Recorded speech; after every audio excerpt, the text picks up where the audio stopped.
Atlantic মহাসাগরের ঠিক মাঝখানে কোথা থেকে ভেসে আসে হঠাৎ এই ক্যাপ্টেনবিহীন জাহাজটি।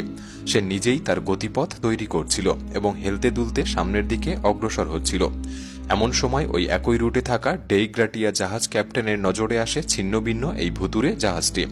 ইনভেস্টিগেশন করে তারা জানতে পারে জাহাজটির নাম মেরি সেলেস্ট, যে কিনা ইতিহাসের সবচেয়ে কুখ্যাত জাহাজগুলির মধ্যে একটি ছিল। জাহাজটি শেষবার ক্যাপ্টেন, তার পরিবার এবং 7 জন ক্রু নিয়ে সমুদ্রে যাত্রা শুরু করেছিল, কিন্তু তারা এবং জাহাজটি কোনোদিনই নিজের গন্তব্যে ফিরে যায়নি। ডেগ্রাটিয়া জাহাজের ক্যাপ্টেন যখন কাছে পৌঁছায়, তারা সম্পূর্ণ এক খালি এবং পরিত্যক্ত জাহাজ আবিষ্কার করে, যে জাহাজটি 150 বছর ধরে আজও মানুষের মনে এক উদ্দাম রহস্যের জন্ম দিয়েছে।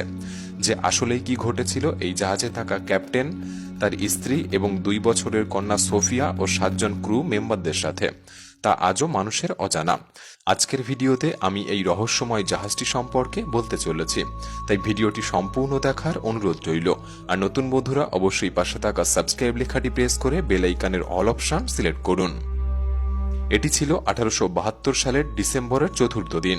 কানাডিয়ান একটি জাহাজ ডেগ্রাটিয়া এবং তার ক্যাপ্টেন মোরহাউস উত্তর আটলান্টিক মহাসাগরে রওনা দেয়। এমন সময় তিনি তার টেলিস্কোপের সাহায্যে দিগন্তে একটি জাহাজের উপস্থিতি লক্ষ্য করে, যে জাহাজটি লক্ষ্যহীনভাবে উত্তর আটলান্টিক মহাসাগরে প্রবাহিত হচ্ছিল। জাহাজটি দেখেই মোরহাউস চিনতে পারে এই জাহাজটির নাম মেরি সেলেস্ট, এবং এই কার্গো জাহাজটি তার যাত্রার ঠিক 8 দিন আগে নিউ ইয়র্ক থেকে 1700 ব্যারেল ইন্ডাস্ট্রিয়াল অ্যালকোহল নিয়ে যাত্রা শুরু করেছিল।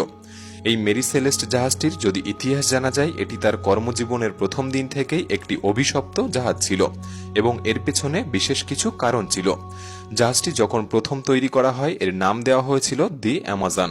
1861 সালে যখন সে প্রথম নোভা স্কটিয়া থেকে লন্ডনের সমুদ্রযাত্রা শুরু করেছিল, তার প্রথম দিনই জাহাজের ক্যাপ্টেন মারা যান। এরপর নতুন ক্যাপ্টেনের সাথে অ্যামাজন আটলান্টিক পেরিয়ে আরেকটি নতুন যাত্রা শুরু করে, কিন্তু ইংলিশ চ্যানেল উপকূলের কাছে এসে মাছ ধরার সরঞ্জামের সাথে তার সংঘর্ষ হয় এবং জাহাজটি ক্ষতিগ্রস্ত হয়, এবং 1867 সালের অক্টোবরে অ্যামাজন আরেকটি